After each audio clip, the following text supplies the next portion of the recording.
Hello everyone, welcome to physics Wallah. My name is Danish Zafar और मैं आपके सामने आज प्रेजेंट हूँ अपने 7th लेक्चर के साथ। आपको दिख रहा होगा यहाँ पे नया टॉपिक स्टार्ट करने वाले हैं। टॉपिक भी तुम लोगों ने देख ही लिया है, ठीक है, और इम्पॉर्टेंट टॉपिक है और तुम समझ गए होगे कि कितना इंपॉर्टेंट ये सेशन होने वाला है। तो अच्छा, पहले एक बार मैं कल के सेशन के बारे में बता देता हूँ। कल यार एक दिक्कत हो गई थी, आवाज़ थोड़ी सी कम आई है और मैंने बच्चों के कमेंट्स पढ़े थे। तो इस वाली एक वीडियो के लिए प्लीज़ मेरे प्यार में एडजस्ट कर लो। इसके बदले मैं तुम्हारे प्यार में कुछ कहोगे आगे तो पढ़ा दूंगा, या जो बोलोगे कर दूंगा, है ना। No issues about it. बस तुम मेरे प्यार में वो कल वाली वीडियो स्पीकर पे लगा के कहीं से अरेंज करके या कहीं से कैसे भी करके देख लो। और अगर नहीं देख पा रहे हो, बहुत ज्यादा दिक्कत है, तो कोई दिक्कत नहीं है, मैं तुम्हारे प्यार में दोबारा बना दूंगा। और बताओ, ठीक है भाई, यही तो प्यार है ना तुम्हारा मेरा, कि तुम मेरे लिए कुछ कर जाओ और मैं तुम्हारे लिए, तुम सेलेक्ट हो जाओ मेरे लिए और मैं तुम्हारे लिए पढ़ा दूं, बस यही प्यार है। चलो, तो अब बढ़ते हैं आगे और बात करते हैं कि आज का सेशन क्या होने वाला है, क्या धमाकेदार सेशन मैंने प्लान किया है, क्या क्या हम आज के सेशन में करने वाले हैं। तो आज हम स्टार्ट करेंगे दोस्त मेरे टेंसेस। जो बच्चे आज ही इस वीडियो को देख रहे हैं, पहले के 6 वीडियोस नहीं देखे हैं, तो भाई मैं तुम्हें बता दूं बहुत नुकसान में हो, बहुत ज्यादा नुकसान हो जाएगा। तो आपको करना क्या है, लेक्चर 1 से लेके लेक्चर 6 तक एक एक लेक्चर 1-1 लाख का है, तो 6 लाख के लेक्चर ये पड़े हुए हैं। आप जाइए, इनको देखिए, और ये मेरा वादा है, आपको पसंद ना आए ना तो आप कहना कमेंट बॉक्स में लिख के जाना, ऐसा हो नहीं सकता। मैंने बेसिक से लेके अब तक आपको एक एक चीज कराई है।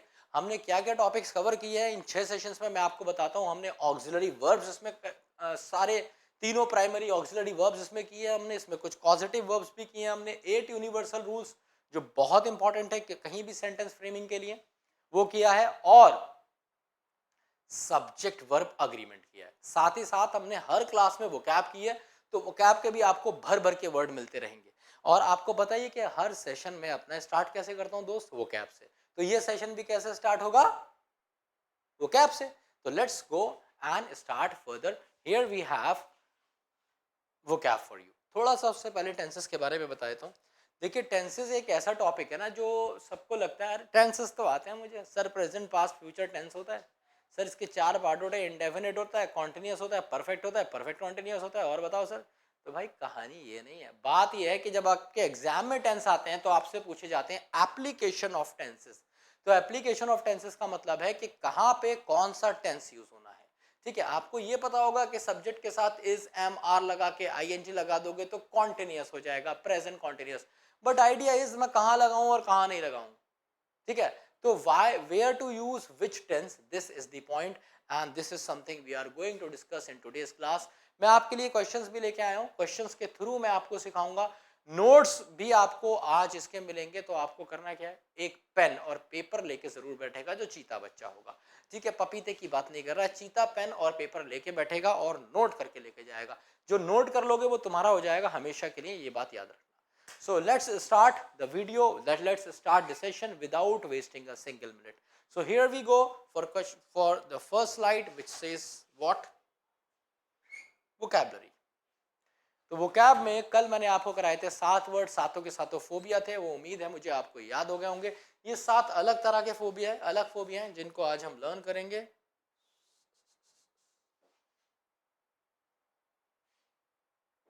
हाँ भाई, तो पहला वर्ड है पंडितोक्रेसी। तो अब ये तो सब जानते हैं ना, पंडित कौन होता है।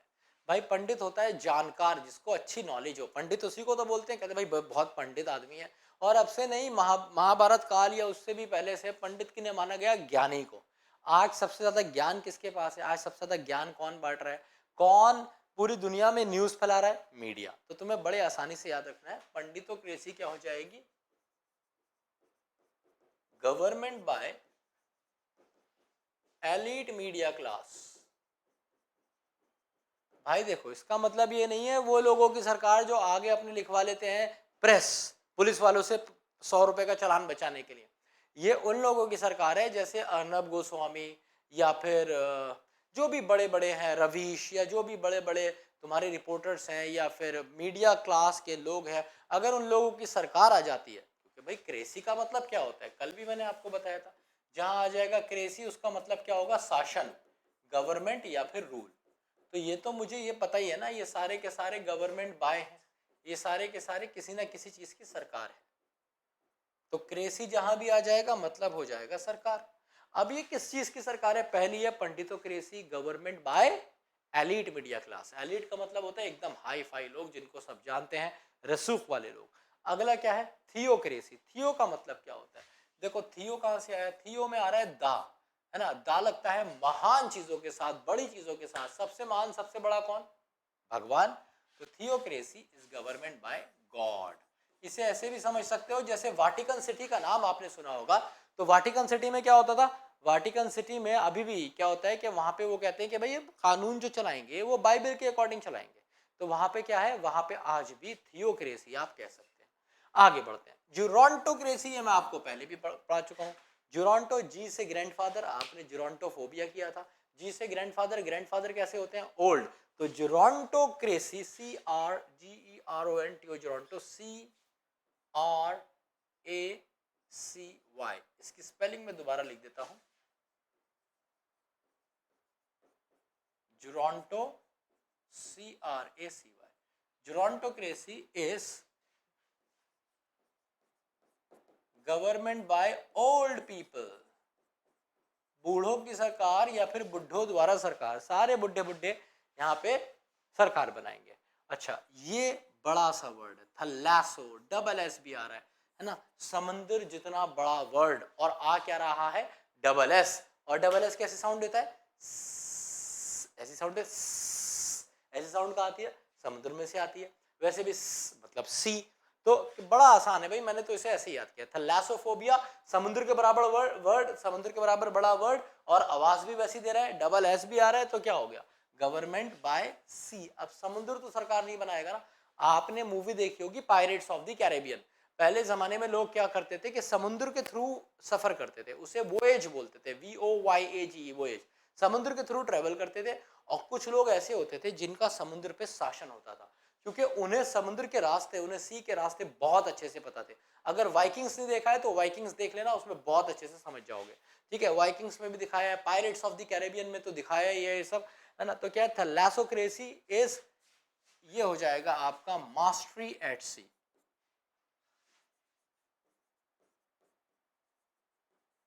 मास्टरी एट सी, किसी को समुद्र में महारत हासिल है ना। तो भाई समझ लो समुद्र पे उसकी सरकार है। समुद्र पे महारत हासिल है, क्या मतलब है? उसे समुद्र से जाने वाले सारे रास्तों का पता है। जैसे रैगनर लॉथब्रॉक था, उसने समुद्र में ट्रैवल करना सीख लिया था, वही वाइकिंग्स वाला। आगे बढ़ते हैं भाई। ठीक है, अब एग्जाम के बाद देखना, कभी तुम वाइकिंग्स देखना शुरू कर दो, 14 नवंबर के बाद देखनी है सारी चीजें। मोनो, मोनो का मतलब क्या होता है भाई? मोनो का मतलब होता है वन, सिंगल। जहां भी वर्ड आ जाएगा मोनो, मोनो का मतलब क्या है? One, single. तो गवर्नमेंट बाय सिंगल पर्सन। जैसे तुमने छोटा भीम देखा होगा ना, उसमें एक सड़ा सा राजा दिखाया है, उसकी कोई बेटी को उठा के ले जाता है, कोई कुछ करता है, तो वो भीम के पास आता है, भीम भीम बचा लो, मेरी बेटी ले गया, मैं तो बेकार राजा हूँ, फुद्दू राजा हूँ, मेरे को वैसे कुछ आता नहीं है। तो वो क्या है? वो उसे कहते हैं मोनोक्रेसी। मतलब जिसको बस राजा बना दिया, भाई तू बैठ जा यहाँ पे, तो सजू जो कहते रहेंगे ना, करते रहना चुपचाप। ऐसे लोग जो होते हैं ना, दैट इज मोनो, मतलब दैट इज मोनोक्रेसी, जहां पे ऐसा होता है। तो monocracy is government by single person. अब जरूरी नहीं है इसके पास कंप्लीट पावर हो या नहीं हो, है ना, बहुत पावरफुल हो या नहीं हो, पर हाँ ये है बेचारा अकेला, अकेला ही संभाल रहा है, अकेला ही देख रहा है सब। आगे क्या है? ये तो तुम जानते ही हो, ये तुम जीवन में भूल नहीं सकते। GYN, gun. गन बोले तो खतरनाक चीज। खतरनाक चीज मतलब लड़की। हर केस से बच जाएगा चीता। किससे नहीं बच पाएगा? लड़की के केस से। ना घर वाले साथ देंगे, ना मोहल्ले वाले साथ देंगे, ना कोई नेता तुम्हारे साथ जाएगा, पुलिस अलग। और जिसको पता चलेगा और कर ले, और कर ले, तो वो क्या है? ऐसे याद रखना तुम्हें। GYN, gun. गन बोले तो लड़की, लड़की मतलब खतरनाक चीज। तो गायनोकोफोबिया, इसकी या गायनोकोफोबिया क्या था? Fear of women. तो गायनोकोक्रेसी क्या हो जाएगा? Government by women. औरतों की सरकार, लिपस्टिक, पाउडर, सारा सस्ता। समझ रहे हो? सुट्टे महंगे सुट्टे। अगला क्या हो जाएगा? फेलोक्रेसी। अब देखो ये वर्ड, चाहे तुम फेलो लिख लो या फिर एंड्रो लिख लो, ये दोनों गंदे से नाम हम मर्दों के ही होते हैं। मैंने तुम्हें एंड्रो के बारे में पहले ही बताया था। एंड्रो अंडे जैसा, इसकी कोई औकात ही नहीं है, कितनी सर्दी पड़ जाए तब भी 10 के ऊपर इसका दाम नहीं जाएगा। ठीक है, 10 रुपए के अंदर ही बिका है बेचारा गरीब। ठीक है, तो कैसे याद रखोगे? जहां भी वर्ड आ जाएगा गायनको या ये फेलो या एंड्रो, दोनों नाम गंदे से हैं। और गंदे से कौन होते हैं? मर्द होते हैं भाई सब जगह। तुम्हें पता है ये सब जगह वॉट हमारी लगती है। बॉडी कितनी बना लो, कोई देखने वाला होगा नहीं जब तक जेब में पैसा नहीं होगा या अच्छी नौकरी नहीं होगी। तो औकात हमारी नहीं होती, बेसिकली नौकरी की होती है। तो फेलोक्रेसी, एंडोक्रेसी, गवर्नमेंट बाय मैन, तो ये हो जाएगी मर्दों की सरकार, सबको सुट्टा फ्री, दारू फ्री, है ना, यही सब तो करते फिरते हो तुम, ठीक है। नहीं, I am not talking about all man. और दूसरी बात, ये सारे जोक्स हैं, don't take anything very seriously, ठीक है। So what I mean to say is that gynaecocracy is government by women और phallocracy is government by men. अगर आपको ये वर्ड याद हुए हैं तो मुझे जरूर बताइएगा। कल 7 वर्ड्स मैंने आपको क्रेसी के कराए थे, 7 वर्ड्स आज हमने कर लिए, so it has come to around 14 words of crazy. Now let's move on to the grammar portion. अब हम चलेंगे ग्रामर पोर्शन पे। मैं आपके लिए कुछ क्वेश्चन लेके आया हूं, मैं आपको क्वेश्चन दूंगा और क्वेश्चन को आप सॉल्व करने की कोशिश करेंगे। आप फाइंड आउट कर, मैंने ऑप्शन नहीं दिए हैं क्योंकि ये ट्यूटोरियल है, इसमें मैं आपको एक्सप्लेन करके पढ़ा रहा हूं, है ना। इसके लिए आपको प्रैक्टिस के लिए क्वेश्चंस मैं अलग से दूंगा। आपके टेस्ट आपके पास लगातार आ ही रहे हैं और भी बहुत सारी चीजें हैं जो मैंने प्लान कर रखी है, जो हल्के हल्के मैं रिलीज कर रहा हूँ। तो गाइज मैं अब आपके पास जा रहा हूँ, आपके पास आ रहा हूँ आपको पहला क्वेश्चन देने। आप क्वेश्चन अटेम्प्ट करेंगे, 10 सेकंड का आपके पास टाइम होगा, फिर मैं उस क्वेश्चन से रिलेटेड सारे कॉन्सेप्ट आपके लिए रिवील करूंगा। Question number 1, all the best, go for it. 10 second का टाइम है आपके पास। Are you studying in a degree college?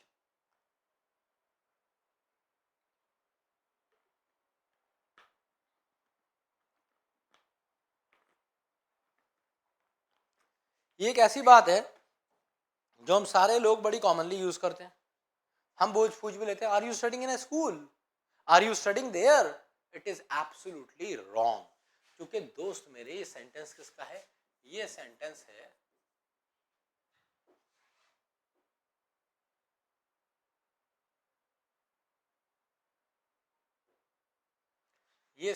है किसका?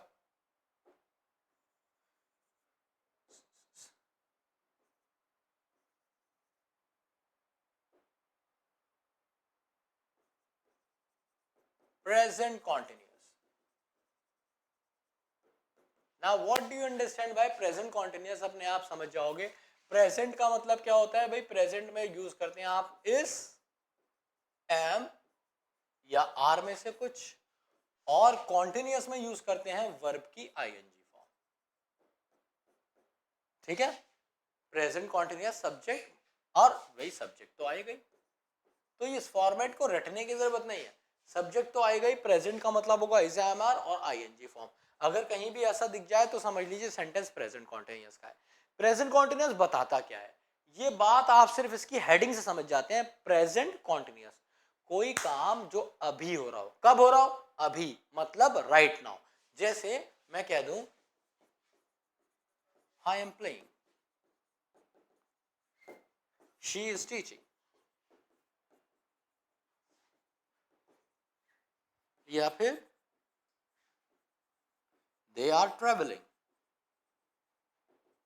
ये सारे के सारे सेंटेंस का मतलब है जो काम हो रहा है बिल्कुल अभी हो रहा है, राइट नाउ की बात कर रहे हैं। आप इसमें मेंशन करें या ना करें, इसमें एक राइट नाउ है।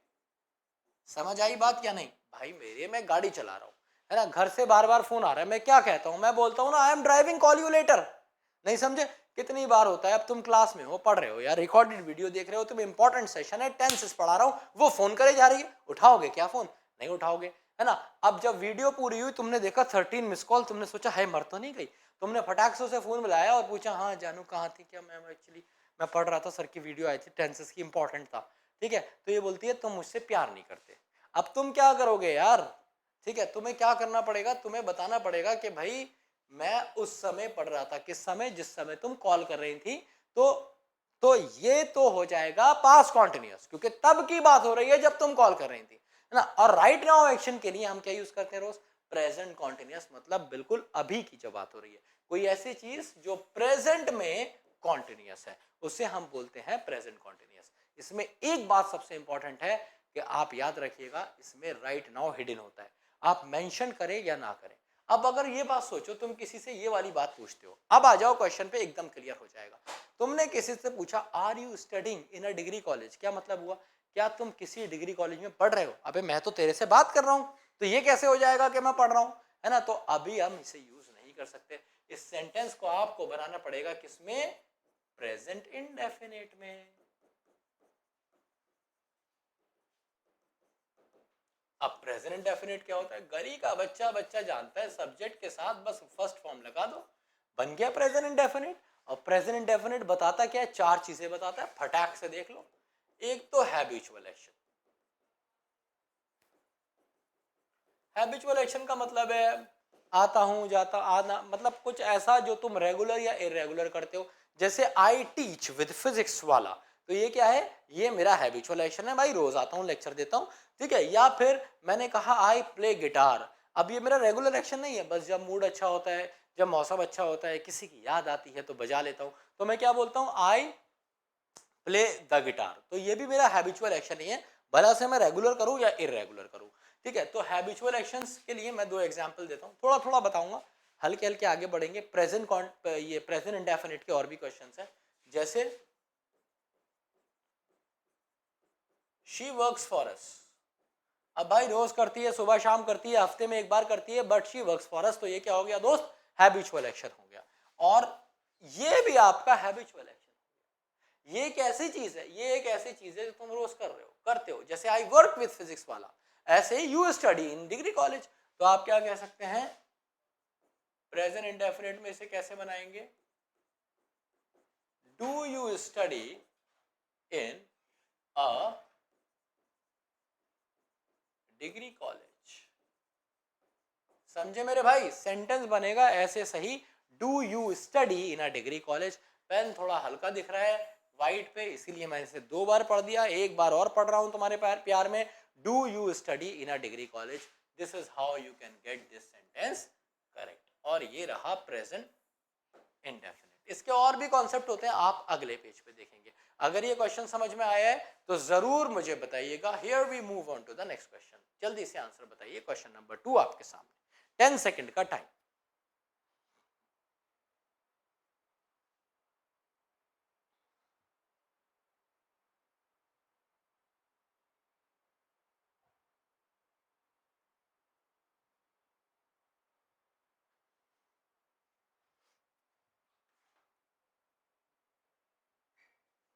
देखिए, if you throw a ball in the sky it will come back.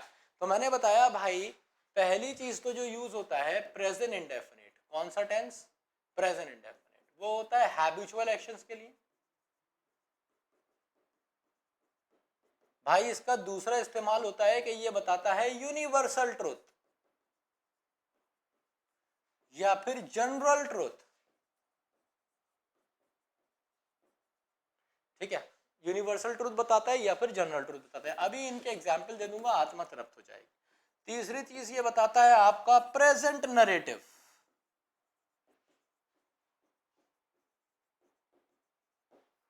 ठीक है भाई। चौथी चीज ये बताता है फ्यूचर। हाँ जी, ये फ्यूचर भी बताता है, कई तरीके से ये फ्यूचर भी बताता है। तो ये क्या क्या बताता है? हैबिचुअल एक्शन बताता है, जर्नल या फिर यूनिवर्सल या फिर जनरल ट्रूथ भी बताता है, प्रेजेंट नरेटिव भी बताता है, कोई काम जो प्रेजेंट में हो रहा है। इस सब के एग्जाम्पल दूंगा, और फ्यूचर भी। जैसे हैबिचुअल एक्शन के मैंने आपको एग्जाम्पल पीछे दिए, एक और दे देता हूं। जैसे आई प्ले द गिटार, ठीक है। यूनिवर्सल या जनरल ट्रूथ क्या होता है? यूनिवर्सल ट्रूथ होता है फैक्ट, जिसको आप वेरीफाई कर सकते हो, कहीं से भी देख सकते हो, आप उसे चेक कर सकते हो। जैसे मैंने कहा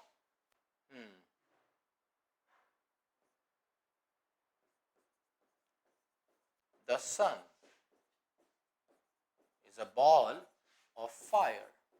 तो भाई ये यूनिवर्सल फैक्ट है, हम सब जानते हैं ये फैक्ट है ना। तो सब्जेक्ट के साथ फर्स्ट फॉर्म यूज हो गई, है ना। अब अगर तुम चाहो तो इसमें एक्शन वर्ब भी यूज कर सकते हो, जैसे वर्क्स, प्ले, और विदाउट एक्शन वाली स्टेट ऑफ बीइंग बताने वाली इस, ये भी यूज कर सकते हो।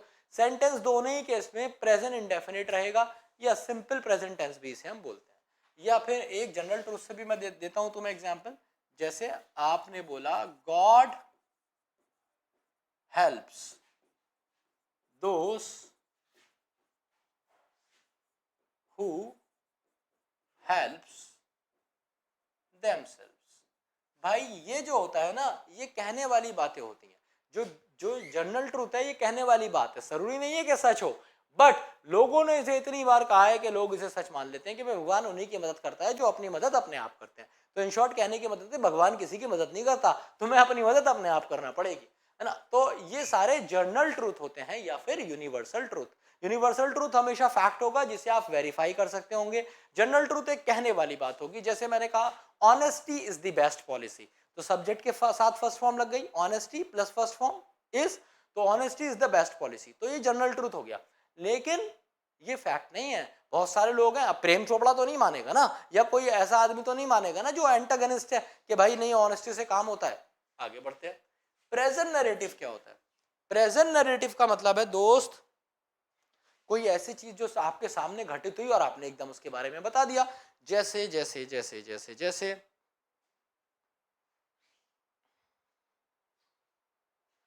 हाँ, जैसे हम कहते हैं ना, अरे बारिश पड़ गई, बच्चा गिर गया, ठीक है, आंधी आ गई, इंडिया हार गई, ठीक है, इंडिया वर्ल्ड कप जीत गई। ये सारे क्या है? ये प्रेजेंट नैरेटिव है, उसी समय आपके सामने हुआ और आपने एक्सप्लेन किया। जैसे भाई ये वाला, Dhoni goes for the big one, ठीक है, ये वाला सेंटेंस। या फिर आपने कहा हियर कम्स द कैप्टन। ऐसे सेंटेंस आपको अक्सर सुनने को मिलेंगे जब आप क्या कर रहे होंगे, जब आप कमेंट्री देख रहे होंगे या फिर इंग्लिश न्यूज़पेपर हेडलाइंस, अक्सर उसमें देखने को मिलते हैं, ठीक है। तो यहाँ पे क्या मतलब है, Dhoni goes for the big one. भाई देखो, ट्रांसलेशन से अंग्रेजी अगर तुमने सीखी है तो बर्बादी चूमेगी तुम्हारे कदम, तो ट्रांसलेशन अपने दिमाग से निकाल दो। It is not the word that translates, it is the sense that translates. तो आपको सेंस समझना है, वर्ड के हिसाब से जाओगे पता नहीं इसका क्या हो जाएगा। धोनी गोस, धोनी जाता है लेने बड़ा वाला, भाई कुछ का कुछ बन जाएगा ये तो इसलिए आपको ट्रांसलेशन में नहीं पढ़ना है, आपको कहना है Dhoni goes for the big one, ये मारा धोनी ने बड़ा शॉट, ये वाला सेंस ये आपको देगा, है ना। और सब्जेक्ट के साथ आ गई फर्स्ट फॉर्म प्रेजेंट नैरेटिव, अभी मारा ना, हमेशा थोड़ी बड़े बड़े शॉट मारता है धोनी, तो ये बात कर रहा है कि उसी समय की। तो मान लो उसने हेलीकॉप्टर चलाया और तुमने कहा Dhoni goes for the big one, so ये मतलब हुआ इस सेंटेंस का। इस सेंटेंस का कह रहा है हियर कम्स द कैप्टन, मान लीजिए पहला विकेट गिरा और कोहली आ गया वन डाउन, तो क्या कहता है कमेंटेटर रवि शास्त्री अक्सर कहता है here comes the captain, Virat is on his way, ठीक है। तो Virat is on his way, दोनों प्रेजेंट इंडेफिनिट है ना, मतलब प्रेजेंट नैरेटिव है और प्रेजेंट इंडेफिनिट टेंस है उनका। ऐसी हियर कम्स द कैप्टन, लो भाई कैप्टन साहब आ गए, तो ये क्या है, सब्जेक्ट के साथ फर्स्ट फॉर्म, हमेशा आपको ऐसे ही देखने को मिलेगा। अब अगली चीज है और आखिरी चीज है भाई इसकी, ये फ्यूचर भी बताता है। तो सवाल ये सर फ्यूचर कैसे बता देगा, प्रेजेंट इंडेफिनिट फ्यूचर कैसे बता देगा? कई तरीके से बता देगा, ये भी तो फ्यूचर बता रहा है, ठीक है। कैसे, अभी बताता हूं आगे। देखिए, फ्यूचर बताता है जब आप या तो बात करें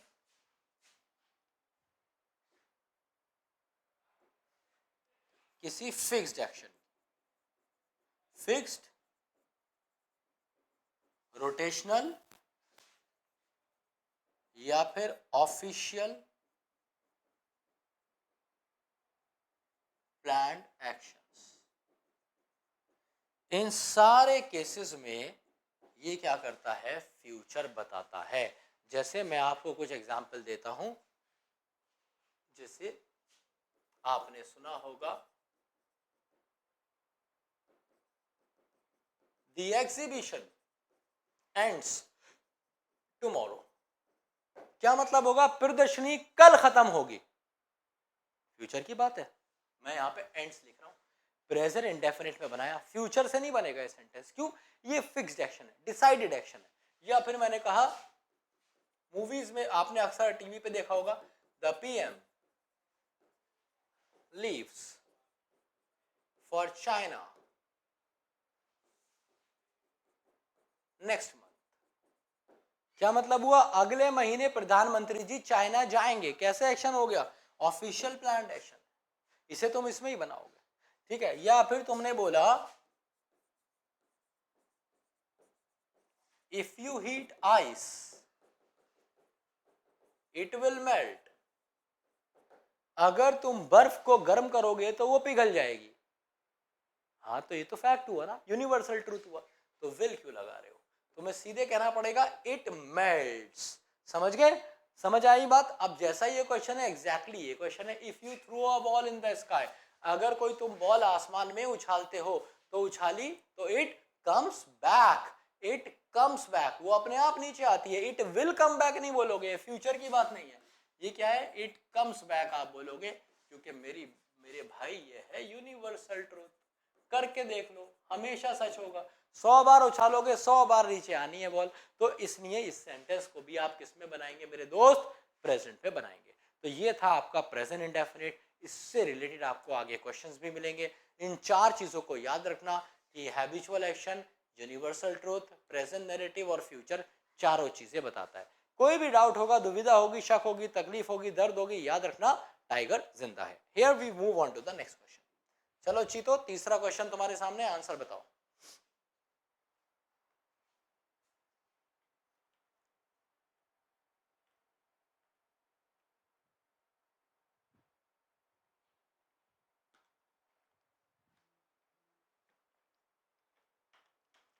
दस सेकंड खत्म। Look the sun is rising from the east.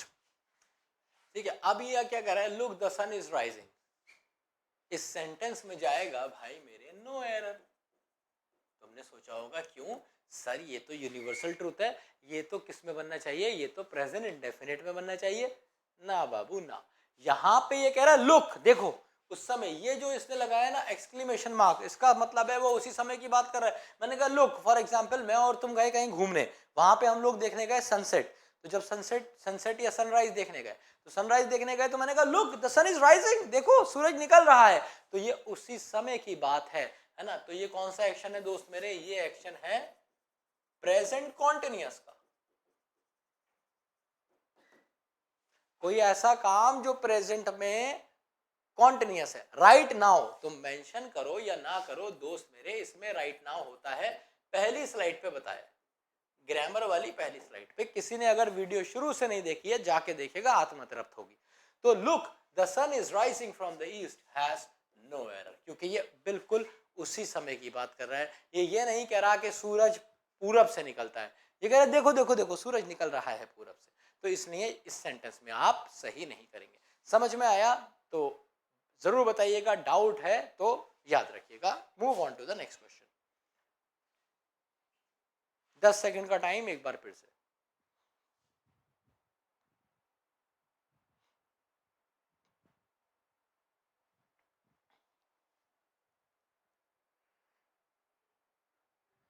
Gandhi ji had come to India in 1915। ये क्वेश्चन जब एग्जाम में आया तो बच्चे को लगा हाँ बात तो सही है, 1915 की बात है, मैं पैदा नहीं हुआ था। अरे मैं क्या, मेरे पापा भी पैदा नहीं हुए थे, तो इसका मतलब है ये बात तो बहुत पुरानी है। तो ये सेंटेंस बिल्कुल सही है, Gandhi ji had come to India in 1915। But कहानी हो गई दोस्त गलत। अब हम पढ़ने जा रहे हैं एक दूसरा टेंस, उसके बेसिस पे हम क्वेश्चन करेंगे। दूसरे टेंस का नाम है भाई मेरे,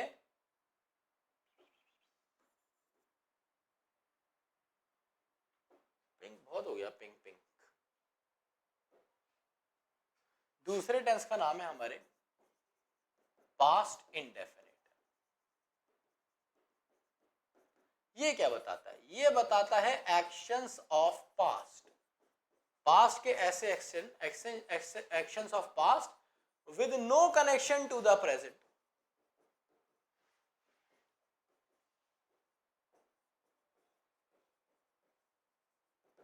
पास्ट के ऐसे एक्शन जिनका अब से कोई मतलब नहीं है। कहने का मतलब है हुआ क्या है कि ये बात पास की और पास में खत्म हो गई। अब गली का बच्चा बच्चा जानता है कि भाई सब्जेक्ट के साथ जब हम फर्स्ट फॉर्म लगा रहे थे तो प्रेजेंट इंडेफिनिट बन रहा था, सेकंड लगा दोगे तो क्या बन जाएगा, पास्ट इंडेफिनिट। दूसरी बात, 8 यूनिवर्सल रूल में आपने मेरे साथ पढ़ा कि सेकंड फॉर्म ऑफ वर्ब कहीं यूज ही नहीं होती है, एक ही जगह यूज होती है, जहां यूज होती है वो कहलाता है क्या, पास्ट इंडेफिनिट। तो सब्जेक्ट के साथ दोस्त क्या आया, second form of the verb I, और इसको हमने कहा क्या, पास्ट इंडेफिनिट। अब जरा देखते हैं इसमें क्या क्या चीजें हैं, कैसे आप इसे पहचान सकते हैं, क्या मजेदार बातें हैं इसके बारे में। तो 3 चीजें हैं इसके बारे में, जितने भी हिस्टोरिकल फैक्ट होते हैं इसी में बताए जाते हैं। ठीक है, दूसरी बात, जितने भी इवेंट्स होंगे पास्ट के या स्टोरीज होंगी, कह सकते हो सिंपल वर्ड में पास्ट नरेटिव। भाई भूल गए क्या? यहां तुमने सीखा प्रेजेंट नरेटिव, है ना। प्रेजेंट इंडेफिनिट क्या बताता है? Present narrative. ये बिल्कुल जो अभी हुआ, तो ये क्या बताता है? ये बताता है पास्ट नरेटिव। कुछ भी जो तुम्हारे साथ पास्ट में घटित हुआ उसे हम पास्ट नरेटिव बोलते हैं, ठीक है। फॉर एग्जाम्पल कुछ भी, फॉर एग्जाम्पल तुम मुझसे पूछो sir what did you do yesterday, so मैं बोलूंगा I wake up early in the morning, then I freshened up myself, I came to office, I recorded a video and then I got the video published and all such things, then I went home, I had my lunch, I had my dinner and I went to sleep। तो ये सारी चीजें क्या थी? तुम अगर गौर फरमाओगे तो मैंने सारे सेंटेंस बनाए किसमें, पीछे करके देखना वीडियो को, सारे सेंटेंस पास्ट इनडेफिनिट में बनाए। तो आप कह सकते हैं कि कोई भी बात हो, चाहे चाहे वो एक दिन पुरानी हो या 1000 साल पुरानी हो या 1 मिनट पुरानी हो, आई रिपीट, कोई भी बात हो, चाहे वो 1 मिनट पुरानी हो, 1000 साल पुरानी हो, एक दिन पुरानी हो, आप किस में बनाएंगे उसे? आप उसे बनाएंगे दोस्त पास्ट इनडेफिनिट में। हमेशा किस में बनाएंगे? पास्ट इनडेफिनिट में। पास्ट परफेक्ट की चिंता मत करिए, मैं बहुत तेज आपको बताऊंगा कि पास्ट परफेक्ट का इस्तेमाल आपको कब करना है। फिलहाल आप इतना जानिए, 1 मिनट पुरानी बात, 1000 साल पुरानी बात, सेंटेंस बनेगा पास्ट इनडेफिनिट में। अब देखिए हिस्टोरिकल फैक्ट के एग्जांपल्स को, जैसे मैंने कहा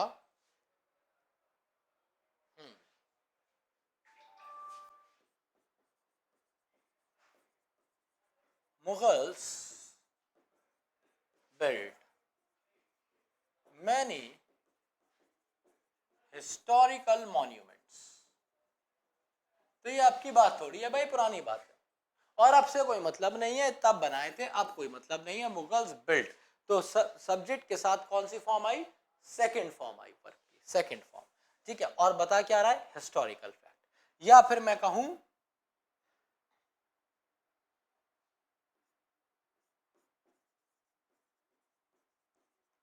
Nalanda university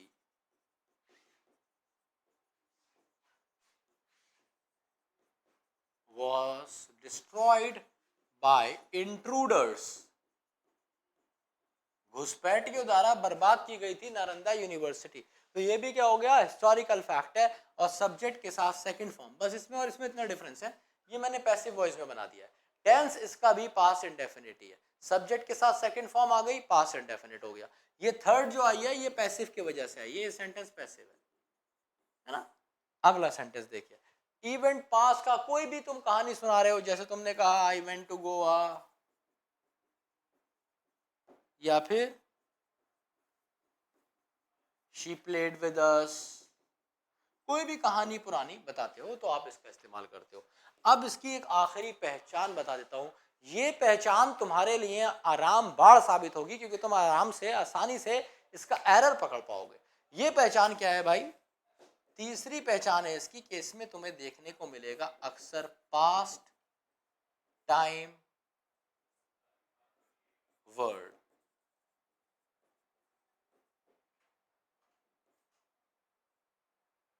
now what do you mean by past time word? तो भाई पास्ट टाइम वर्ड का मतलब होता है कोई ऐसा वर्ड, कोई ऐसा वर्ड जो किसी पास्ट के बारे में कुछ बता रहा हो, जैसे अगो, जैसे लास्ट नाइट, जैसे लास्ट वीक, जैसे बीती हुई कोई भी तारीख, जैसे मैंने कहा 2 अगस्त, जैसे मैंने कहा 1947, कुछ भी ऐसा जो पुराना बीता हुआ हो, कोई भी ऐसा वर्ड जो पुराने बीते हुए दिन की बात कर रहा है, चाहे वो 1 मिनट पुरानी बात कर रहा हो या 1000 साल पुरानी, उसको हम पास्ट टाइम वर्ड बोलते हैं और इसका इस्तेमाल पास्ट इनडेफिनिट में होता है। अगर आपको ये देखने को मिल जाए तो समझ लेना सेंटेंस किस में बनेगा दोस्त? पास्ट इनडेफिनिट में। तो ये क्या कह रहा है? गांधी जी हैड कम, कब? अब गलत हो गया ना, हैड क्यों लगा रहे हैं भाई? हैड की जरूरत ही नहीं है, सीधे बोलोगे गांधी जी केम। हिस्टोरिकल फैक्ट है दोस्त, Gandhi ji came to India in 1915। बस जब तुम एग्जाम, अब तुम अपनी जो तुम्हारी एनसीईआरटी वाली किताब होगी ना, उसमें भी तुम्हें यही देखने को मिलेगा, सब्जेक्ट के साथ सेकंड फॉर्म और कहलाएगा पास्ट इंडेफिनिट, है ना। इसी तरीके से इस पे क्वेश्चन आता है। समझ में आया हो बताइएगा, डाउट है तो पूछिए। नेक्स्ट क्वेश्चन, 10 सेकंड का टाइम है, ध्यान से देखिएगा।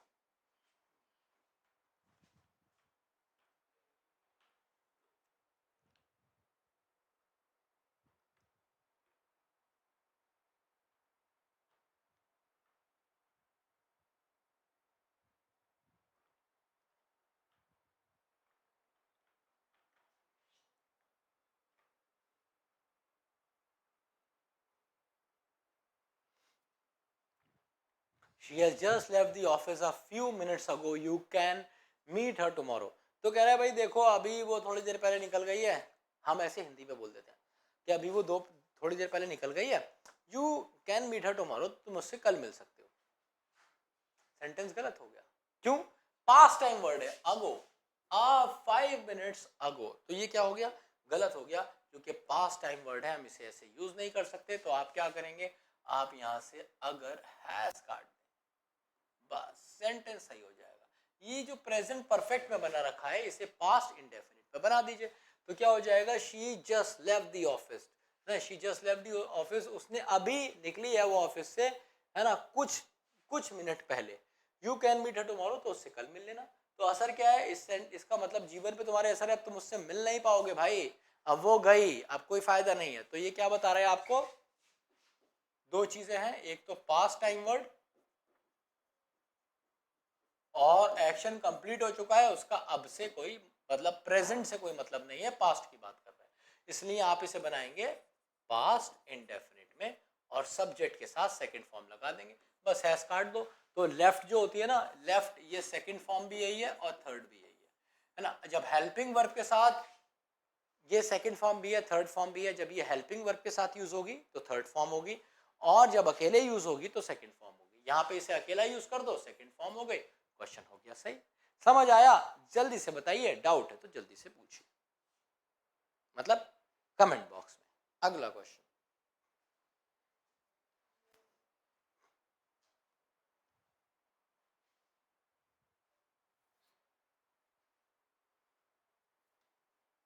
और मुझे उम्मीद है ये वाला तो तुमने सारों ने बना दिया होगा, इसमें तो देर ही नहीं लगाओगे।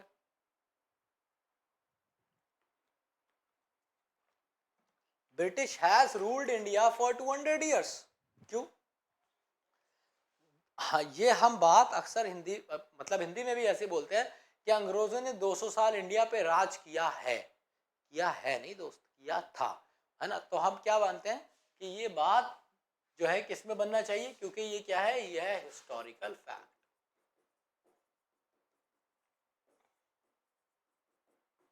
तो हिस्टोरिकल फैक्ट किस में बनता है? हिस्टोरिकल फैक्ट हमेशा बनता है पास्ट इंडेफिनिट में। तो ये क्या कर रहा है? द ब्रिटिश हैज रूल्ड में से हैज को खोपचे में लेके काट डालो। So the British ruled India for 200 years. अंग्रेजों ने शासन किया भारत पे 200 साल लगभग।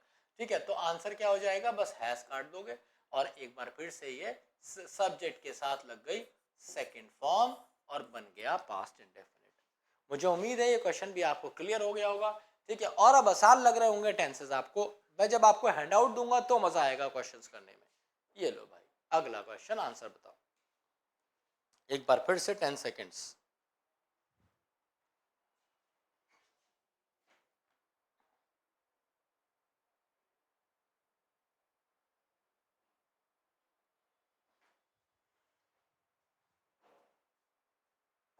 आई shall never let you down no matter what. Let you down का मतलब होता है तुम्हें डिसअपॉइंट करना। फॉर एग्जाम्पल, तुमने मुझसे सोचा कि सर जो है हमारा सारा पूरा कोर्स कंप्लीट कराएंगे और जो सर पढ़ाएंगे वो आएगा एग्जाम में, बहुत कुछ सीखने को मिलेगा।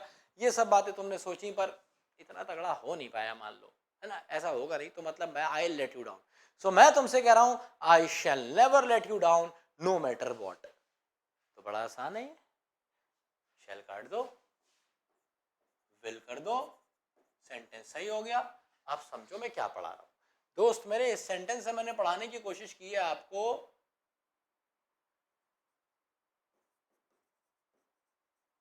Future indefinite. ये क्या बताता है? ये बताता है एक्शंस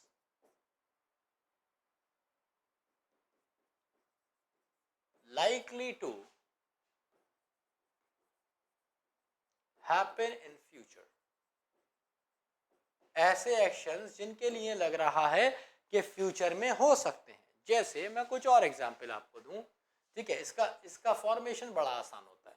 सब्जेक्ट के साथ फर्स्ट फॉर्म आप लगाते थे, अगर आपको याद हो, तो प्रेजेंट इंडेफिनिट बन जाता था। अब गली का बच्चा बच्चा जानता है कि भाई प्रेजेंट इंडेफिनिट बनता था सब्जेक्ट प्लस फर्स्ट फॉर्म लगा के। अगर तुम इसके साथ विल या शैल का इस्तेमाल कर लोगे, अब क्या हो गया ये, सब्जेक्ट के साथ अगर तुमने विल और शैल का इस्तेमाल कर लिया तो अब क्या हो गया ये, अब ये बन गया फ्यूचर इंडेफिनिट। ये बताएगा क्या, ये बताएगा कुछ ऐसा जिसके लिए लगता है कि फ्यूचर में होगा। अब एक बड़ा सवाल, जैसे कुछ और एग्जांपल भी देता हूं, फिर बड़े सवाल पे आएंगे। जैसे मैंने कहा she will join our batch, वो हमारा बैच ज्वाइन करेगी। या फिर आई शैल,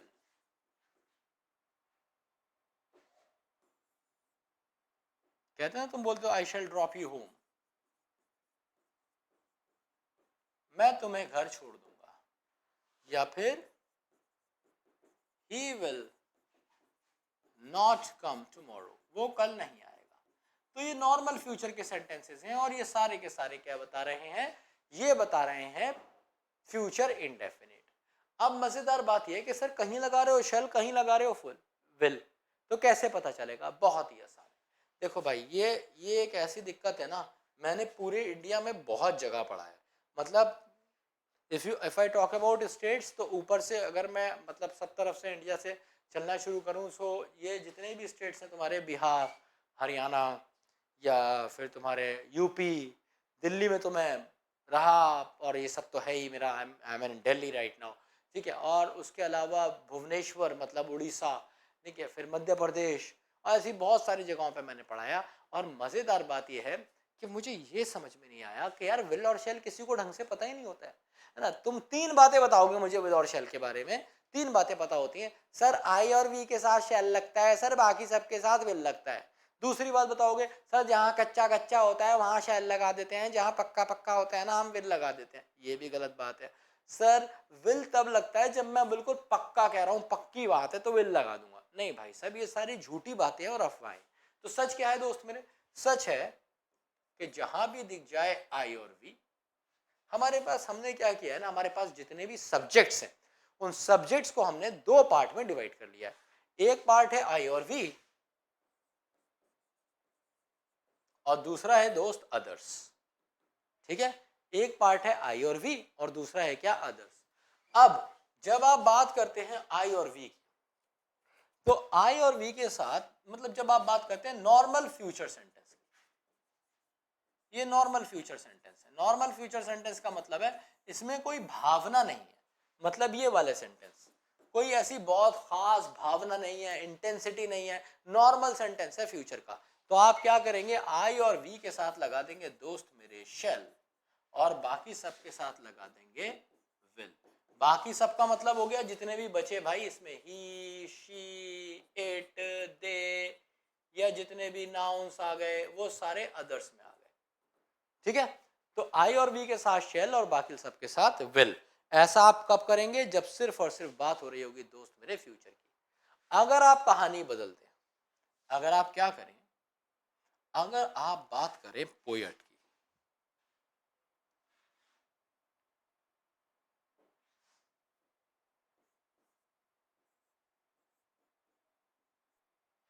अगर आप बात करें पोएट की, पोएट का क्या मतलब हुआ?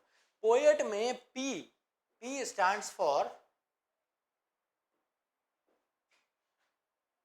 Promise, O stands for oath, E stands for emphasization, and T stands for threat. तो कहने का मतलब है, अगर आप किसी से वादा कर रहे हैं, अगर आप किसी से किसी को शपथ ले रहे हैं किसी चीज की, या फिर किसी चीज पे जोर दे के बात कर रहे हैं, एम्फेसाइज कर रहे हैं, या फिर धमका रहे हैं किसी को, अगर ऐसी कोई भी बात है, कुल मिला के मतलब यह है कि अगर जोर लगा के, एम्फेसाइज करके, स्ट्रेस दे के, वादा करके, शपथ लेके, धमका के, किसी भी तरीके से अगर सेंटेंस को की भावना को मजबूत किया गया है, तो क्या किया जाएगा, तो भाई आई और वी के साथ आएगा विल और अदर्स के साथ आएगा शेल। कहानी उल्टी हो जाएगी, ये इंटरचेंज हो जाएगा, यहां शेल था तो विल हो गया, यहां विल था तो शेल हो गया। इसीलिए तुम क्या कहते हो, आई विल किल यू, धमकी देते हो ना किसी को, तो तुम क्या कहते हो, आई विल किल यू, मैं तुम्हें जान से मार दूंगा, यही तो बोलते हो। या फिर क्या कहते हो, है ना, या तुम कहते हो, अगर तुम कभी टोल ब्रिज पे गए हो, अब देखो ये वाला सेंटेंस अब तुम्हें समझ में आ गया होगा, आई शेल का मतलब होगा कि मैं फ्यूचर में कभी तुम्हें नीचा नहीं दिखाऊंगा, ये मतलब नहीं है, वो यहाँ पे डंडा ठोक बात कह रहा है, उसने नेवर बोला है दोस्त, आई shall never, so I will never let you down, मैं तुम्हें कभी नीचा नहीं दिखने दूंगा। तुमने वो वाला गाना सुना होगा, एंड्रिके इग्लियासिस का एक बड़ा फेमस सॉन्ग है द हीरो, उसमें एक लाइन है, I will stand by you for ever, वो ये नहीं कहता I shall stand by you for ever, वो क्या कहता है, I will stand by you for ever, मैं हमेशा तुम्हारे साथ खड़ा रहूंगा। ठीक है, तो ऐसे ही जब अगर तुम टोल ब्रिज पे जाते हो, तो टोल पे, तो तुमने देखा होगा टोल पे लिखा रहता है क्या, कि अगर किसी का एक्सीडेंट हो गया ना तो तुम उसे अस्पताल तक पहुंचा दो। अगर तुम ऐसा करते हो तो लिखा होता है, द पुलिस शैल नॉट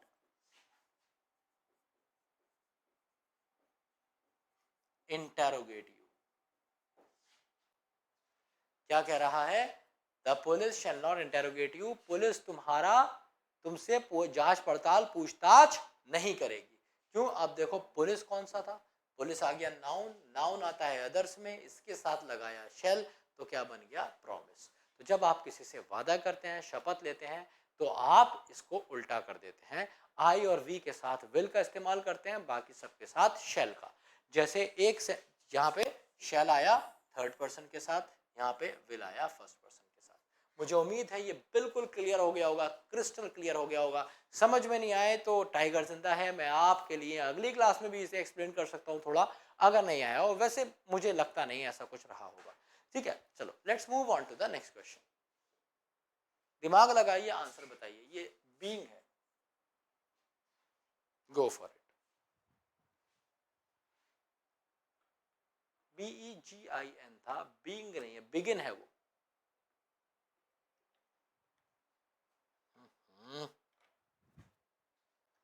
कांड हो गया यार,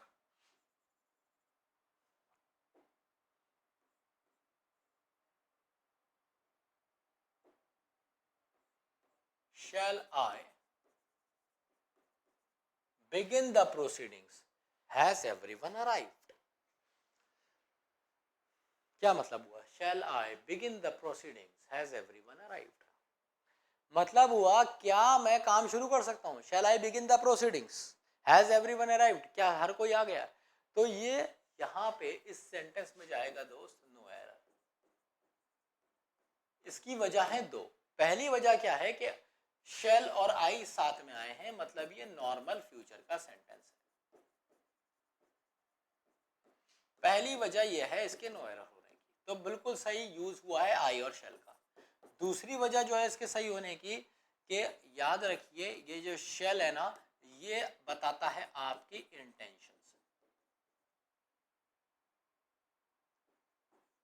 जब आप सामने वाले की इंटेंशंस जानना चाहते हैं तभी भी आप शेल का इस्तेमाल कर सकते हैं। भाई जैसे मैं कहूं शेल वी प्रोसीड, क्या हम स्टार्ट करें, shall I drop you home, shall I rub this, shall we start the lecture, तो हम हमेशा शेल का इस्तेमाल कब करते हैं, अक्सर जब हम सामने वाले से उसकी इंटेंशंस जानना चाहते हैं। इंटेंशंस मतलब इरादे, है ना। फॉर एग्जाम्पल भाई तुमने देखा किसी लड़की की स्कूटी खराब हो गई रोड पे, तुम्हें लगा यार पता नहीं किसी की गर्लफ्रेंड हो सकती है, परेशान है, आज मैं इसकी मदद कर दूंगा, कल भगवान मेरी गर्लफ्रेंड की मदद कर देगा। तब उसके पास गए, तुमने उससे जाके पूछा शैल आई हेल्प यू, उसने कहा you stupid, why are you talking to me, I don't talk to strangers, बात मत करो मुझसे, बदतमीज। तो तुम उससे बोलो you idiot girl, you do not understand the meaning of the word shall, shall is used to ask for the intentions, I was just asking your intentions. It's better you improve your English. Join physics वाला Danish sir classes, समझे, या tiger sir classes, जो तुम्हें अच्छा लगे। तो तुम्हें ये बात याद रखनी है कि शेल क्या बताता है, इंटेंशन, तो सबसे सेव होता है। जब भी तुम किसी से कुछ पूछना चाहते हो तो शैल आई ड्रॉप यू, ये सबसे बढ़िया सेंटेंस है। समझ आया तो मुझे बताना, डाउट है तो पूछना, ठीक है। तो इसी में भी यही कहा, शैल आई बिगिन द प्रोसीडिंग्स, है ना, तो आप इस ऐसे यूज करते हैं। या फिर शैल वी गो, चलें क्या, शैल वी ईट, खाएं क्या। तो इन सब का मतलब क्या होता है, इंटेंशन जानने की आप कोशिश करते हैं। चलिए भाई, let's move on to the next question. लो भाई, रोमन रीन्स आ गया, क्वेश्चन नंबर 9, आंसर बताइए।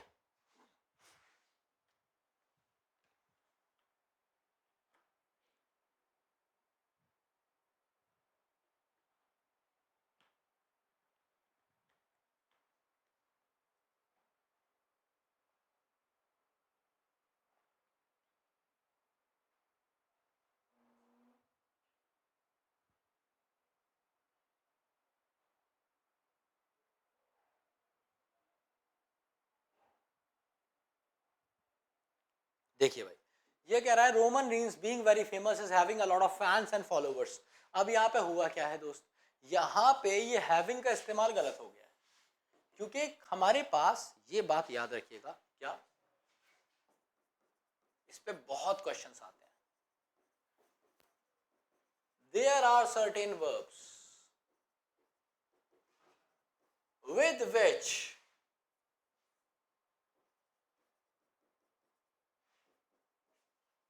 ing is not used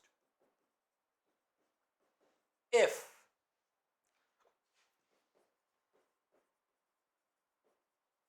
the sentence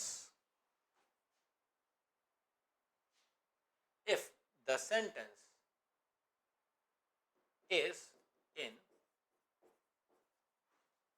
present continuous।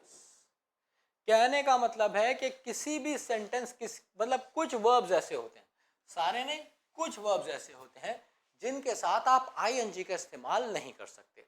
कब, अगर सेंटेंस प्रेजेंट कॉन्टिन्यूअस का हो। ठीक है दोस्त, तो आओ जरा इस वाले वर्ब्स को देखते हैं। इन वर्ब्स को आसानी से आप याद रख सकते हैं, किससे, पेस्ट सुबह सुबह करते होगे या नहीं करते हो, करते तो होगे यार, इतनी उम्मीद तो मुझे तुमसे है। तो भाई सुबह सुबह पेस्ट करते हो तो बस पेस्ट पे याद रखो। पी का मतलब है ऐसे वर्ब्स जो बताते हैं पोजेशंस, अधिकार बताते हैं। ए का मतलब है अपीयरेंस, एस का मतलब है sense, verbs of senses. T का मतलब है वर्ब्स ऑफ थिंकिंग, और ई का मतलब है वर्ब्स ऑफ इमोशंस। सो अब जरा देखो ये कितना आसान है। वर्ब्स ऑफ पोजेशंस का क्या मतलब है, ऐसे वर्ब्स जो बताते हैं क्या, आपका अधिकार बताते हैं, अधिकार किसी चीज पे, जैसे बिलोंग, जैसे ओन, जैसे पजेस, जैसे हैव। तो ये सारी चीजें क्या बताती हैं, आपका अधिकार बताती हैं किसी चीज पे। ठीक है, तो आपने कहा Roman reigns being very famous, Roman reigns बहुत फेमस होते हुए भी, मतलब बहुत फेमस होने के कारणवश, is having a lot of fans ना, हैज। तो आप इसको क्या करेंगे, आप इसमें कर देंगे हैज। तो इज हैविंग को काट कर, इज हैविंग को काट कर आपको करना पड़ेगा has a lot of fans. तो आप इस ऐसे सेंटेंस को प्रेजेंट इंडेफिनिट में बना के निकल जाते हैं। ठीक है दोस्त, अगला देखते हैं। अगला क्या है, अगला है वर्ब्स ऑफ अपीयरेंस। अपीयरेंस का मतलब है कोई चीज देखने में कैसी है, जैसे अपीयर, इसमें कौन कौन सी वर्ब आ जाए, अपीयर, सी, लुक, सीन। ये सारे के सारे ऐसे वर्ब्स जो बात कर रहे हैं किसी चीज के देखने की या दिखने की। जैसे मैं कहूं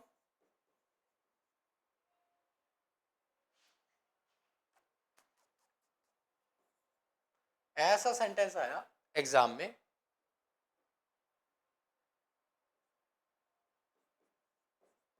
he is appearing a thief। ये ऐसा सेंटेंस आया एग्जाम में, तो आप इसे ऐसे यूज नहीं कर सकते, he is appearing a thief, ये चोर लग रहा है, तो ये बिल्कुल गलत है। आप इसे भी प्रेजेंट इंडेफिनिट में लोग बना लेंगे दोस्त, तो ये क्या हो जाएगा, he appears,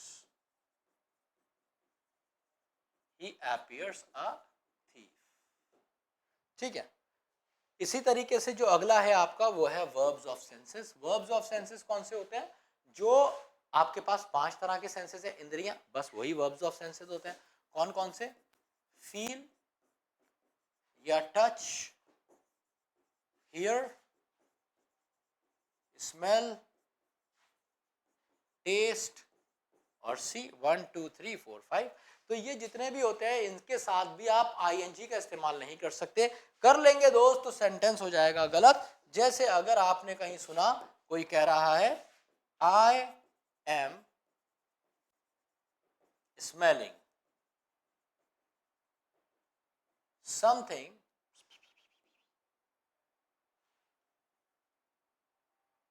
I am smelling something burning, तो ये सेंटेंस है बिल्कुल गलत। तुम कह रहे हो कि मैं स्मेल कर रहा हूं, मैं सूंघ रहा हूं कुछ जलता हुआ, ये हिंदी में तो ठीक है, अंग्रेजी इसको गलत मानती है, तो आपको कहना पड़ेगा आई स्मेल। ठीक है, एम स्मेलिंग गलत हो जाएगा, आपको कहना पड़ेगा, एक बार फिर से आपने क्या किया, सेंटेंस को प्रेजेंट इंडेफिनिट में बना डाला। अगला देखते हैं, वर्ब्स ऑफ थिंकिंग क्या होती है। वर्ब्स ऑफ थिंकिंग का मतलब होता है ऐसी वर्ब्स जो आपकी सोच बताती है। भाई जैसे मैंने कहा वर्ब्स ऑफ थिंकिंग, जैसे थिंक, इमेजिन, या फिर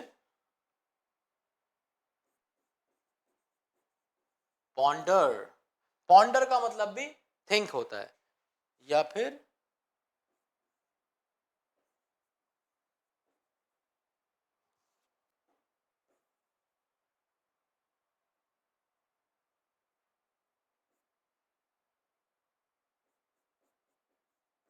विश। तो ये सारी की सारी क्या होती हैं, वर्ब्स ऑफ थिंकिंग होती हैं, या आपकी थिंकिंग बताती हैं। तो आप कभी ऐसे नहीं कह सकते, कैसे, जैसे आपने सुना होगा ये सेंटेंस आप बोल देते हैं, why are you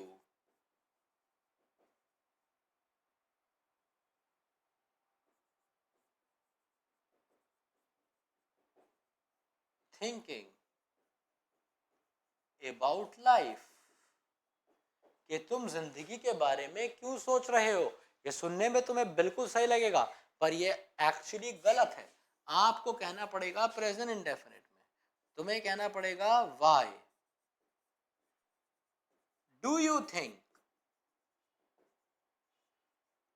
about life, बस। तो वाई डू यू थिंक करना पड़ेगा वाई आर यू थिंकिंग की जगह। अब बात करते हैं आखिरी की, तो जो आखिरी है भाई वो है वर्ब्स ऑफ इमोशंस। इमोशंस तुम्हें पता ही है, कितने सारे इमोशन है तुम्हारे पास, है ना भाई, लव है, हेट्रेड है, डिजायर है, वांट है। ठीक है, तो कभी तुमने सुना है I am wanting this, I am desiring this ना, तुम हमेशा बोलते हो I want this, I want you, I Dzire you. कभी तुम कहते हो आई एम लविंग यू, है ना, तुमने, हाँ इस पे थोड़ी सी बात कर लेते हैं। तुमने सेंटेंस देखा होगा मैकडोनल्ड्स में लिखा हुआ आई एम लविंग इट,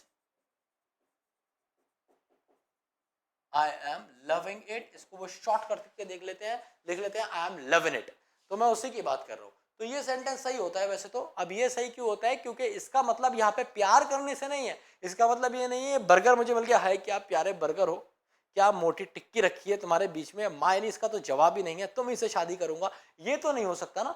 तो वो वाला वो प्यार की बात नहीं कर रहा। मान लो तुम अपने घर से कुछ मेरे लिए बनवा के लेके आए, तुमने कहा सर खाओ और खा के बताओ, और मान लो बड़ी शानदार बर्फी थी भाई मम्मी के हाथ की बनी हुई, मैंने खाई और मैंने कहा तुमने बोला सर कैसी है, आई एम लविंग इट, तो इसका मतलब है बड़ा मजा आ रहा है, आई एम एंजॉयिंग इट। यहाँ पे जो लव है ना, उसका मतलब लिटरल प्यार करने से नहीं है कि ये मुझे प्यार हो गया, बर्गर को कहीं जाने नहीं दूंगा, मन के पास बनाकर, ये मतलब नहीं है।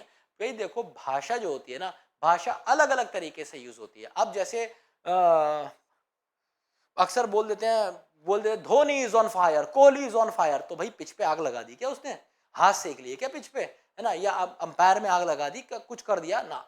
फायर का मतलब है कि भाई वो आग उगल रहा है, मतलब बहुत बढ़िया खेल रहा है। इन द सेम मैनर यहाँ पे जो लविंग है ना, इसका मतलब है एंजॉइंग।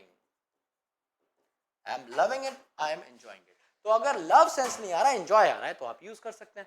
समझ में आया तो मुझे जरूर बताइए, डाउट है तो पूछिए। अगले क्वेश्चन पे जाएंगे। बहुत डिटेल में इस सेशन को मैं ले रहा हूं टेंसेस का।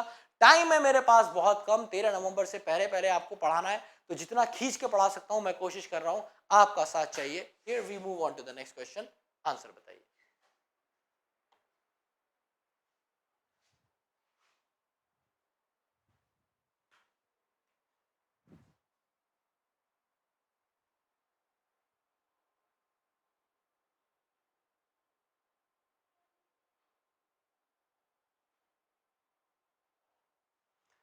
Okay, she was travelling and couldn't pick my call up. वो ट्रेवल कर रही थी और इसलिए उसने मेरा कॉल नहीं उठाया। तो she was travelling and couldn't pick my call up, इस सेंटेंस में है दोस्त नो एरर। अब समझिए क्यों। समझने की बात यह है कि ये कह रहा है शी वॉज ट्रेवलिंग, वो ट्रेवल कर रही थी। ये सेंटेंस हो गया आपका पास्ट कॉन्टिन्यूअस का। अब ये पास्ट कॉन्टिन्यूअस क्या होता है? पास्ट कॉन्टिन्यूअस में गली का बच्चा बच्चा जानता है, सब्जेक्ट के साथ लगा दो वॉज, अगर प्लूरल हो तो लगा दो वर, और चिपका दो आईएनजी फॉर्म आत्मत रक्त। लेकिन ये बताता क्या है? ये बताता है जैसे प्रेजेंट इंडेफिनिट बताता था, कोई ऐसी चीज जो राइट नाउ अभी लगातार हो रही है, यही बताया था। तो पास्ट इंडेफिनिट क्या बताएगा? पास्ट इंडेफिनिट बताता है कोई ऐसी चीज जो पास्ट में लगातार हो रही थी। तो जैसे मैंने कहा I was driving, she was working, they were studying.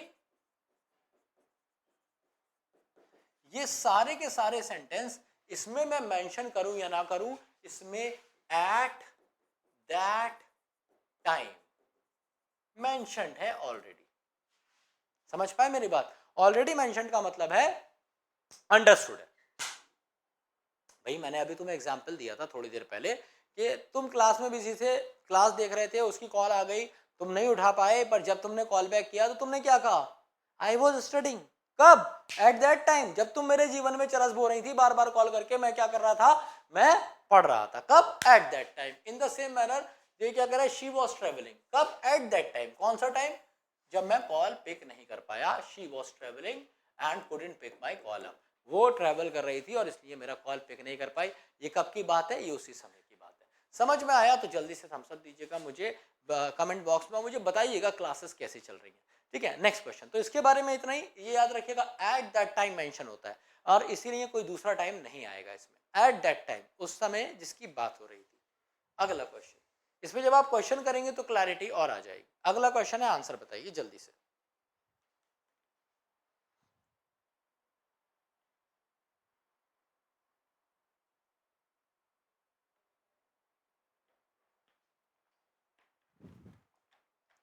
God will always help you if you trust him truly। ये तुम्हें वादा सा नहीं लग रहा? God will always help you if you trust him truly.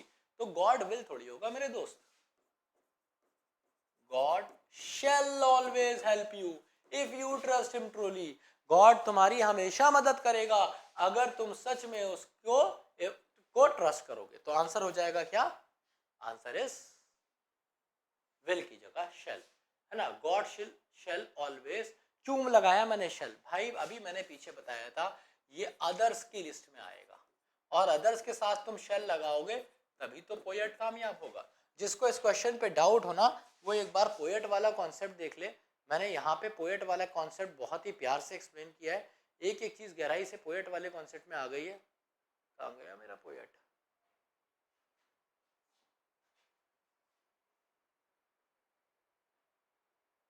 यही तो था।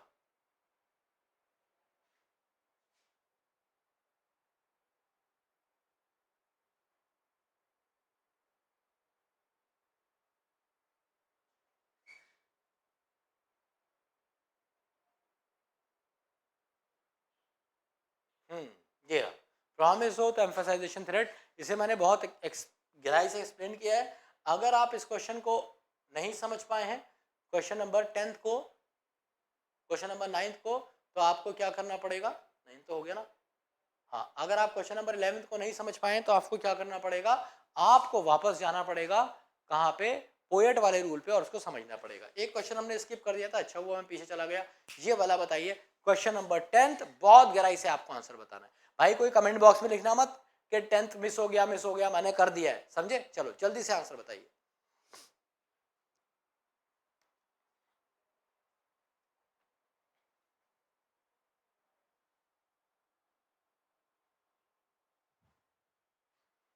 She is studying for 6 hours, she might be tired. अब इसका क्या मतलब हुआ, शी इज स्टडिंग, टेंस कौन सा है, इतना देखोगे, ये टेंस है प्रेजेंट कॉन्टिन्यूअस। प्रेजेंट कॉन्टिन्यूअस का क्या मतलब होता है भाई, प्रेजेंट कॉन्टिन्यूअस का मतलब होता है राइट नाउ, कोई ऐसी चीज जो प्रेजेंट में लगातार हो रही है। तो मैं मेंशन करूं या ना करूं, इसका मतलब राइट नाउ होता ही है ना, तो राइट नाउ होता ही है। तो मैं क्या कह रहा हूं, शी इज स्टडिंग, वो अभी पढ़ रही है, कब से, फॉर 6 hours, ये क्या बात हुई, वो अभी पढ़ रही है 6 घंटे से, ये क्या बात हुई, ये बात बिल्कुल गलत है। मैंने आपको बताया इसके साथ राइट नाउ है, सो याद रखिए, no other time can be mentioned.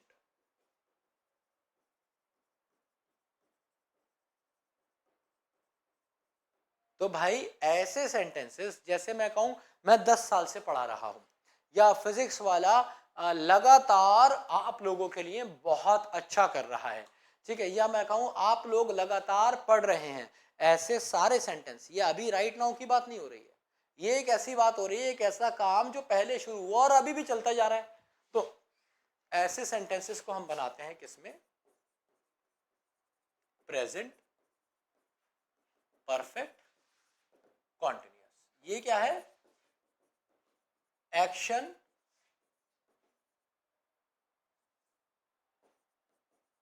started in the past but still in continuation.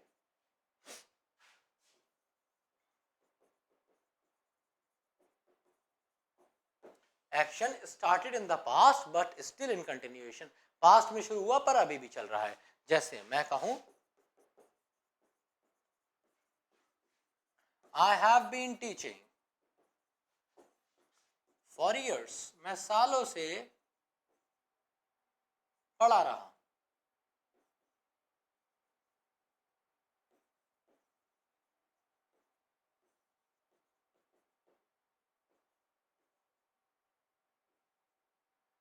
ठीक है, तो मैं इस सेंटेंस को ऐसे नहीं लिख सकता, I am teaching for years, क्योंकि इसका मतलब क्या हो जाएगा, इसका मतलब हो जाएगा मैं अभी पढ़ा रहा हूं सालों से, ये पॉसिबल ही नहीं है। या फिर मैं बोलूं कुछ ऐसा,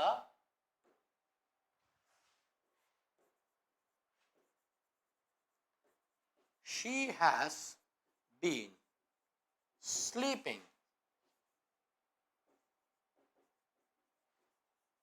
सिंस मॉर्निंग। अब ये बात तो एकदम बिल्कुल सही है, कतई सही है, कोई दिक्कत नहीं है, बट अक्सर एग्जाम में आपको एक क्वेश्चन इस तरीके से मिलेगा, she is sleeping since morning. और अब मेरा चीता बच्चा समझ जाएगा कि भाई सिंस और ये मॉर्निंग फॉर ये सब मैं नहीं लगा सकता, क्योंकि इसका मतलब क्या है, वो अभी सो रही है, राइट नाउ एक्शन है, बिल्कुल अभी की बात हो रही है, और राइट नाउ एक्शन है, तो उसके साथ सिंस मिंस का इस्तेमाल नहीं होगा। तो ये वाला सेंटेंस गलत और ये वाला सेंटेंस सही। इसी तरीके से she is studying for 6 hours गलत, और आपको इस सेंटेंस को सही करना पड़ेगा, क्या कह के, कुछ ऐसा कह के, she has been studying for 6 hours, वह 6 घंटे से पढ़ रही है, she might be tired, शायद वह थक गई होगी। समझ आया? जरूर बताइएगा, डाउट है तो पूछिएगा। नेक्स्ट क्वेश्चन, 11th कर लिया, क्वेश्चन नंबर 12th भी कर लिया, क्या बात है, बहुत अंग्रेज हो गए हम तो।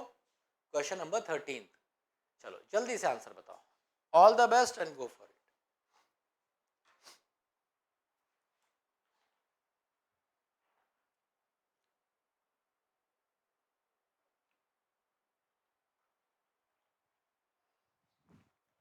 क्या कह रहा है, lately my friend bought a sports car, he is an exporter. कह रहा है लेटली का क्या मतलब होता है, पहले ये, अब लेटली का मतलब होता है लोस रिसेंटली, हाल ही में। माई फ्रेंड बॉट, मैंने, अब यहाँ पे माई फ्रेंड बॉट, ये कौन सा टेंस हो गया, ये टेंस हो गया दोस्त पास्ट इंडेफिनिट। क्या ये सेंटेंस तुम पास्ट इंडेफिनिट में बना सकते हो? क्या इसमें पास्ट टाइम वर्ड है? लेटली पास्ट टाइम वर्ड नहीं है, लेटली प्रेजेंट टाइम वर्ड है। जैसे पास्ट टाइम वर्ड के लिए हमारे पास एक टेंस था जिसका नाम था पास्ट इंडेफिनिट, कुछ इसी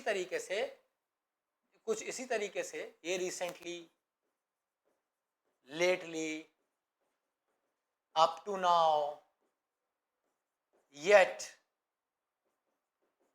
टिल नाउ, ठीक है, ये सारे के सारे हैं दोस्त प्रेजेंट टाइम वर्ड। क्या है दोस्त मेरे?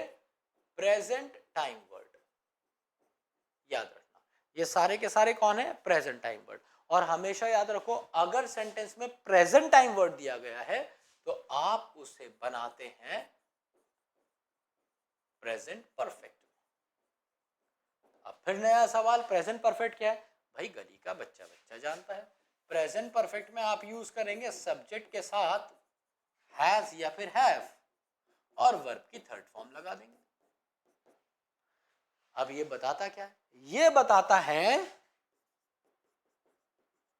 actions completed but still has an effect on the present।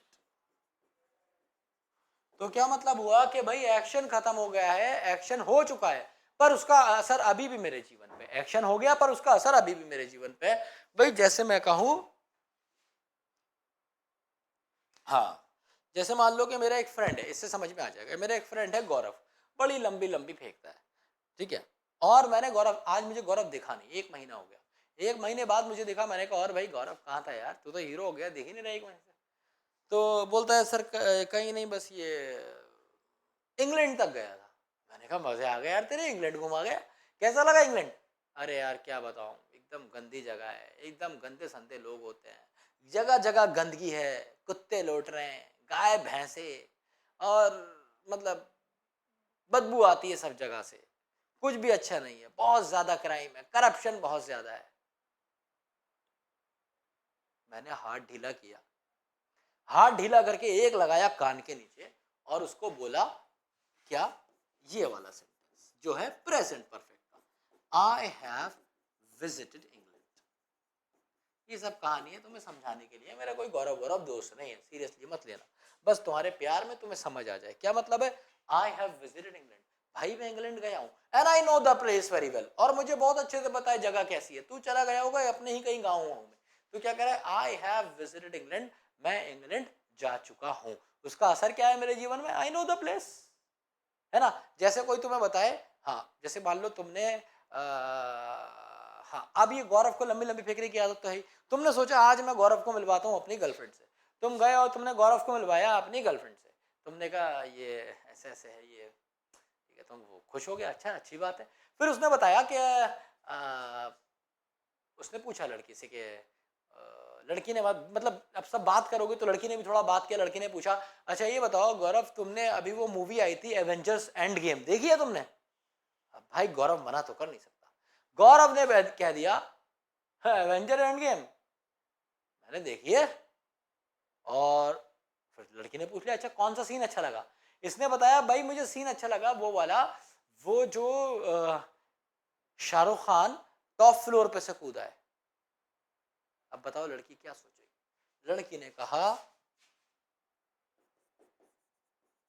I have seen the movie twice, ये भाई मैंने मूवी 3 बार देखी है, समझे, 3 बार देखी है मतलब मैं मूवी को बहुत अच्छे से जानती हूँ, तो तुम मुझे बेवकूफ नहीं बना सकते। इसी तरह से ये क्या है, लेटली रिसेंटली का इस्तेमाल हुआ है, प्रेजेंट टाइम वर्ड का इस्तेमाल हुआ है, तो प्रेजेंट टाइम वर्ड का मतलब है अभी, तो माई फ्रेंड बॉट नहीं हो जाएगा, इसे प्रेजेंट परफेक्ट में बना दोगे, has bot I sports card, he is an exporter, क्योंकि वो एक एक्सपोर्टर है। दूसरी बात, आगे की बात क्या है, वो भी प्रेजेंट में है, तो आगे की बात प्रेजेंट में है, तो दोस्त मेरे ये भी प्रेजेंट परफेक्ट में ही रखेंगे आप। ठीक है दोस्त, समझ में आया? प्रेजेंट परफेक्ट में रखेंगे, प्रेजेंट। हाँ, ये पास्ट इंडेफिनिट में है ना, तो आप इसे प्रेजेंट परफेक्ट कर देंगे। समझ में आया? तो जल्दी से बताइए, डाउट है तो पूछिए। Next question. So here we have the next question. We are left with the last two questions. All the best. जल्दी जल्दी कीजिए।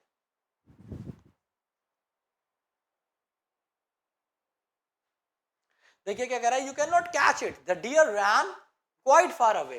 तुम उसे पकड़ नहीं सकते, पकड़ नहीं सकते मतलब वो भाग गया है, भागा नहीं है, भाग गया है।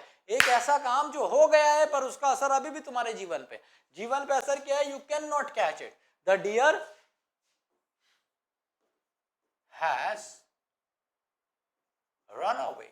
रन की थर्ड फॉर्म भी रन ही होती है, ये थर्ड फॉर्म है, ऐसे बनाएंगे, है ना। एक ऐसा काम जो हो गया है, जीवन पे असर अभी भी है। You can not catch it, तुम नहीं पकड़ सकते भाई उसे। क्यों?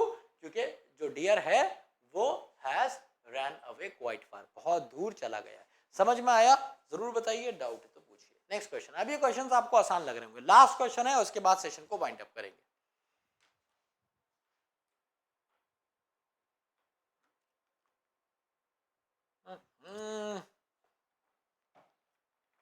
इसी से थोड़ा मिलता जुलता एग्जाम्पल मैंने एक आपको दे दिया, तो ये क्वेश्चन मुझे लग रहा है तुम्हें फ्री में मिल गया और एक नंबर तुम्हारा आ गया। I have seen the movie twice, मैंने मूवी 2 बार देखी है, मतलब कोई काम कर लिया है उसका। जैसे मैं कहूँ I have done PhD in English, you can ask anything about English, the same is with this, I have seen the movie, मैंने मूवी देखी है ना, कितनी बार? 2 बार देख लिया, तो you can ask anything regarding it, कुछ भी पूछ लो इसके बारे में। तो सेंटेंस में जाएगा मेरा बच्चा नो एरर। ठीक है दोस्त, समझ में आया? तो मुझे जरूर बताइए कि सेशन आपको कैसा लगा। दूसरी बात, टेंसेस अभी खत्म नहीं हुए हैं, अगर आप देखेंगे तो मैं सारे टेंसेस डिस्कस भी नहीं कर पाया हूँ। आज मैंने present indefinite, past indefinite, future indefinite discuss किए। हल्की सी झलक आपको मैंने दिखाई कॉन्टिन्यूस टेंसेस की, जिसमें मैंने present continuous, past continuous discuss किए और थोड़ा सा परफेक्ट टेंस के बारे में भी बताया। टेंसेस का अगला लेक्चर होगा जिसमें मैं आपको और कुछ चीजें बताऊंगा। ठीक है, जैसे आज शेल और विल के बारे में मैंने आपको बताया, पेस्ट के बारे में आपको बताया, इन सब कॉन्सेप्ट पे बढ़ बढ़ के क्वेश्चन आते हैं। तो मुझे उम्मीद है कि भाई आज का सेशन तुम्हें बढ़िया लगा होगा, सीखने को जरूर मिला होगा। ठीक है, तो अभी के लिए इतना ही काफी है। अगर तुम्हें मजा आया हो, अच्छा लगा हो, तो जरूर मुझे बताना कमेंट बॉक्स में, ताकि मैं और बेटर वीडियोस तुम्हारे प्यार में बना सकूं। ठीक है, तो भाई अभी के लिए इतना काफी है। जय हिंद, जय Bharat, love you all, take care, bye bye.